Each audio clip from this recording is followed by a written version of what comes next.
Welcome to part 4 of the evolution of LEGO Star Wars sets, the series where we compare old LEGO Star Wars sets to their newer remakes. And after this final episode, we will have officially compared every single LEGO Star Wars set remake known to man. That is, unless I forgot any, which definitely could have been possible. Now, if there's a set you're thinking of that I don't mention in this video, there's a good chance it's in either part 1, 2, or 3, which are all linked in the description below for your viewing pleasure. Now sit back, relax, and enjoy the 4th and final installment of the evolution of LEGO Star Wars sets.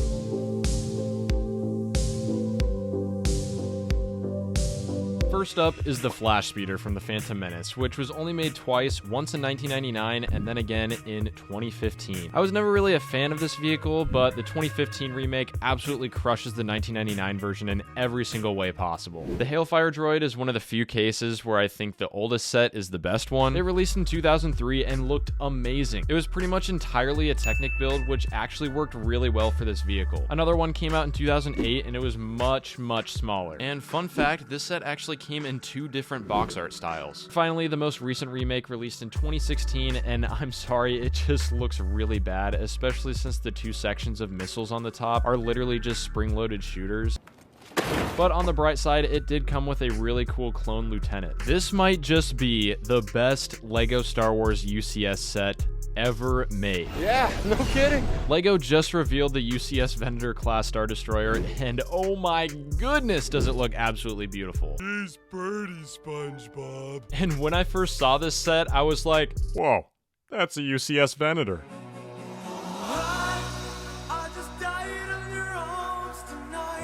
However, this isn't the first Venator LEGO has made. The first one actually released in 2009 and was a playscale set, and my boy was a little chunky, and it also came with this creepy looking Palpatine figure. Besides just the sheer scale of the UCS version compared to the 2009 version, one of the main differences is that the bridge on the UCS version is actually red, signifying that it's a flagship Venator. The OG Venator will always be nostalgic for me, but man, I'm so happy they made a UCS version. I'll be picking up the UCS Venator on October 1st, so make sure to subscribe because it'll be in a really cool video coming soon. Now, the Republic Cruiser and the Republic Frigate sets are technically the same ship. The cruisers were just upgraded to frigates during the Clone Wars. In 2007, LEGO made the Republic Cruiser from the Phantom Menace that had a red color scheme, and in 2011, LEGO released a Republic Frigate from the Clone Wars in a gray color scheme, and besides the color scheme, they look very similar to each other. There are a ton of clone battle packs, so let's see how fast we can speedrun this one. 3, 2, 1, go! 2007 was the birth of the clone battle pack. The first one came with 2 regular phase 2 clones, a shock trooper and a Starcore trooper. Plus it had side builds of a turret and BARC Speeder. Next is the Clone Walker battle pack from 2009, which everyone calls the OG clone trooper battle pack, even though the 2007 version came out before it. But it came with a small ATRT build, 3 regular phase 1 troops, and a clone gunner, making it easily the best army builder. Then we've got the 2011 clone trooper battle pack, which came with a BARC Speeder, 2 bomb squad troopers, a Horn Company trooper, and an ARF trooper. In 2012, LEGO released the Elite clone trooper and commando droid battle pack that came with an ARC trooper, an ARF trooper,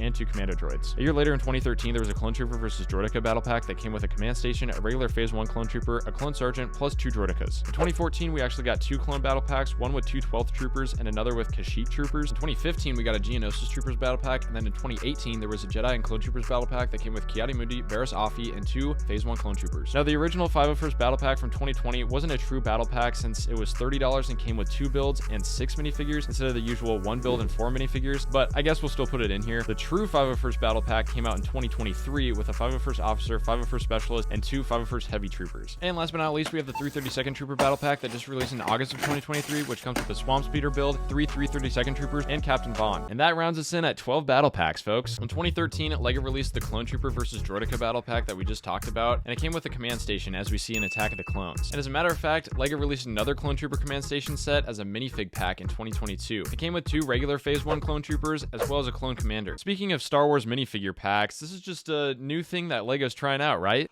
Wrong! LEGO actually made 4 minifig packs back in 2000. Each one came with 3 minifigures, and there were trading cards for each character and stands that you could display them on. And fun fact, these are the same pieces that they used in the LEGO basketball sets. And why LEGO didn't make any more of these for 22 years, I couldn't tell you, but at least better late than never. These two battle packs we talked about earlier came with miniature builds of the AV7 cannon, but the only minifigure scale version released in 2014 and came with 2 wolf pack troopers. There was a Mandalorian battle pack that came out back in 2011 and came with 4 Death Watch Mandalorians. Now, LEGO remade this Mandalorian battle pack in 2020, but this time it was from the Mandalorian Disney Plus show instead of the Clone Wars. And it came with 4 completely unique Mandalorian figures, which doesn't make it great for army building. But the side builds that came with both of these battle packs are basically identical. In 2003, LEGO released the first Geonosian Starfighter, which looked really good for being from 2003. It also came with a Geonosian cannon, 2 really cool looking Geonosian figures with plastic K pieces for their wings, and 2 sand red battle droids. This set was remade in 2011, this time based off the Clone Wars TV show, and it had a much sleeker design thanks to some new LEGO pieces. It also came with an updated Geonosian figure, Phase 1 Commander Cody, and Ki-Adi-Mundi. The first BARC Speeder came alongside the 2005 Clone Turbo Tank, the next one came in the OG Clone Trooper Battle Pack from 2007, and following that, another BARC Speeder was released in another Clone Trooper Battle Pack in 2011. Then there was the 2013 BARC Speeder with sidecar set that came with none other than Phase 2 Captain Rex, which is now worth over $200. And last but not least, we've got the BARC Speeder that came in the 501st Legion Clone Trooper set from 2020. The V-Wing is such an underrated ship in Star Wars, and there were 3 of them made in LEGO. First one was in 2006, and it honestly looked pretty solid. Then there was an Imperial V-Wing that released in 2011, which reminds me of the V-Wings that we see in the Bad Batch. And finally, the most recent V-Wing was released in 2014, and is pretty much a direct remake of the 2006 version, but has,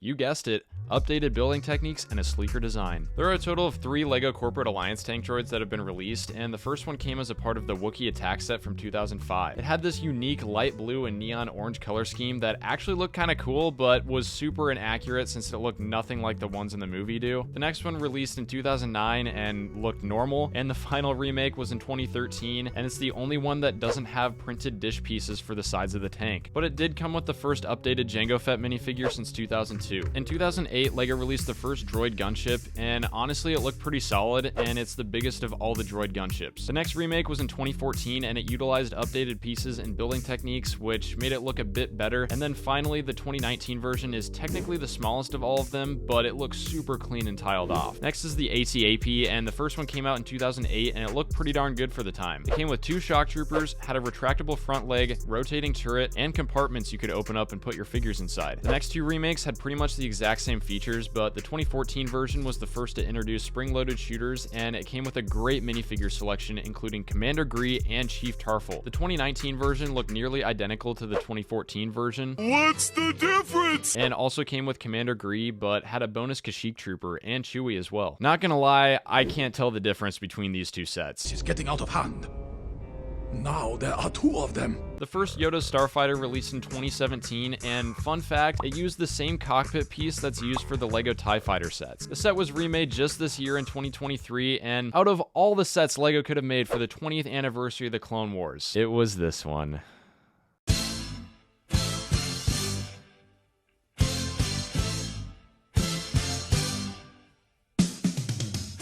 LEGO's made their fair share of Star Destroyers over the years, and as I mentioned in part 1, 2 of them were UCS versions, but in this video, we're going to talk about the play-scale ones. The first one released in 2006, this set was very fragile, and there wasn't a great way to pick it up without part of it just breaking, but it had a massive interior space that folded out when you took off the top section, and came with a really cool hologram of the Emperor. Its only remake was in 2014, and it was a bit smaller, but still opened up in the same way and had some great interior detail. And another Emperor hologram. This version of the Star Destroyer also had a play feature where you could make the turrets move back and forth. The Imperial landing craft is a vehicle that was shown for about 3 seconds in A New Hope, and LEGO made a set of it in 2007. It was a very unique set and was pretty awesome because it had this sick function where you could basically detach the entire bottom half of the ship to drop your troops off. LEGO remade this set in 2018, and it looked a lot more polished compared to the 2007 version, especially around the cockpit area. Another super nostalgic set is Jabba's Palace from 2003. It low-key reminds me of one of those old Harry Potter sets, but this set came with some great minifigures, including none other than Jabba himself, and it had a trap door function to send Luke to the Rancor Pit. The next remake of this set was in 2012, and it was also pretty incredible. Not only did it come with a ton of insane minifigures, some with brand new molds, but also had great play features and looked amazing on display. And fun fact, there was actually a separate Rancor Pit set that you could buy to put underneath the Jabba's Palace. Now, we kind of downgraded in 2022 with the Boba Fett's Throne Room set. It basically looks like the 2012 version, just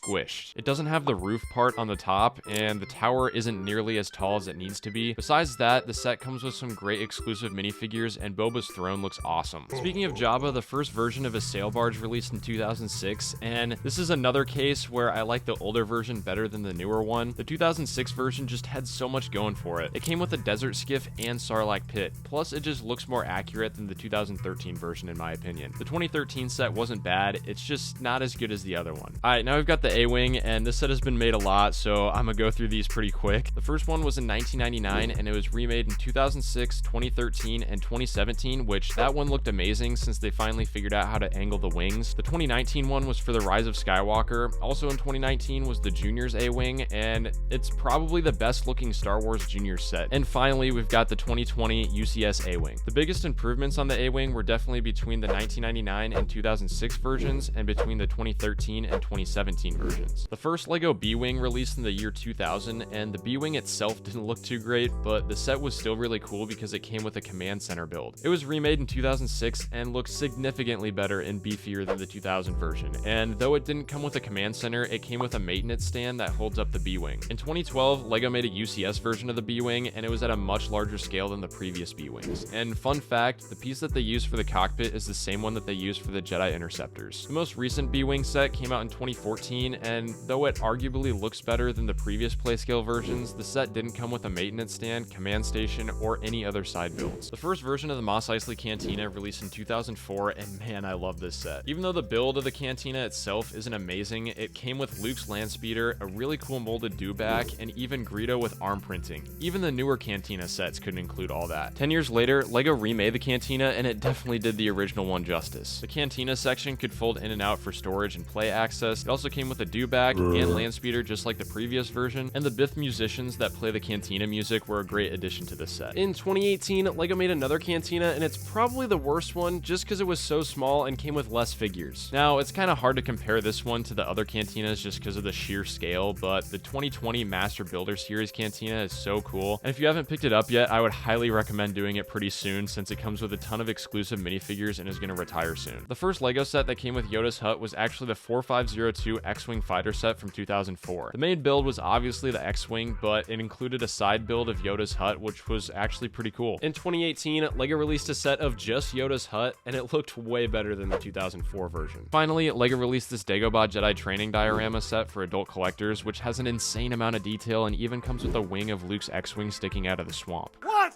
are you doing in my swamp? In 2009, LEGO released two Hoth battle packs. One was Rebel Troopers and the other was Snow Troopers, so they could battle against each other. And in 2022, LEGO did the exact same thing and released a Snow Trooper battle pack and a Rebel Trooper minifigure pack. In 2014, LEGO released a Death Star Troopers battle pack with the Death Star cannon as the main build. Fast forward to 2019, and LEGO made another Death Star cannon set that came with Obi-Wan, an Imperial gunner, and a little function where Obi-Wan can disable the tractor beam.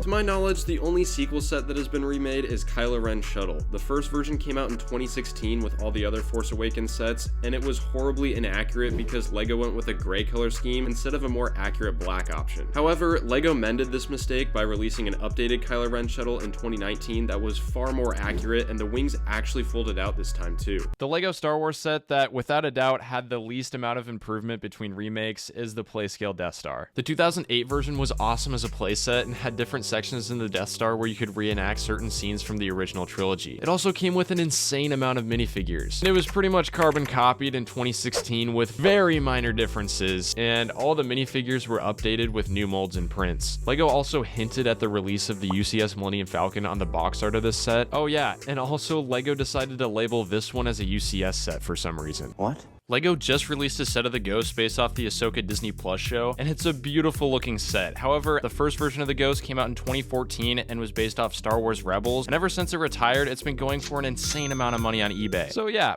I'm pretty happy LEGO remade this set. The thing I like most about the newer one is that it actually comes with a Phantom, because with the 2014 version, you had to buy a separate Phantom set in order to dock it with the Ghost. The 2023 version is just overall a really nice improvement over the older one. LEGO also just released the Ahsoka's T6 Jedi Shuttle set, it, so naturally I had to go pick one up and build it. And don't get me wrong, it's a super cool set, but LEGO actually made another T6 Jedi shuttle that released back in 2011 from the Clone Wars, and I still like that one a lot better. It was a lot bigger than the newer one, and you could actually fit 4 people in the cockpit. I actually own this set as well, but it's definitely seen better days. Now, I let this one slide on a technicality, but there was this prototype set of a Yavin 4 base, and it was on the very back of the LEGO Star Wars Visual Dictionary book. But it was only a prototype and was never made into an actual LEGO set. This August, they released a remake of this prototype Yavin 4 set, and I say that because it definitely seems like they took a lot of inspiration from that prototype set. If you didn't already know, LEGO has a line of helmet sets, and there are a total of 11 Star Wars helmets, one of them being Darth Vader. However, this isn't the first time LEGO made a Darth Vader helmet. In 2019, LEGO made a Darth Vader bust, which was a Star Wars Celebration exclusive. I kind of like the look of the Star Wars Celebration set better since the dome of the helmet was smoothed off compared to the studded look of the 2021 version. LEGO released their first UCS Y-Wing in 2004, and it looked really good, especially for its time. It was remade in 2018 using improved building techniques and part usage. The only thing I don't like about the 2018 version is that you can see the studs on the half dome pieces on the front of the engines. The first UCS Snowspeeder released in 2003, and being from 2003, it used relatively elementary building techniques, which are especially present in the front of the Snowspeeder. The UCS Snowspeeder was then remade in 2015 and was a huge improvement building technique wise. This version even came with minifigures, unlike the 2003 version. The major downside to the newer one was the 34 stickers you had to apply to this set. That's it for this video. I hope you enjoyed, and make sure to subscribe and turn on notifications so you don't miss the next one. Also, comment what videos you would like to see next. And if you want to see the weirdest LEGO themes of all time, check out this video right here.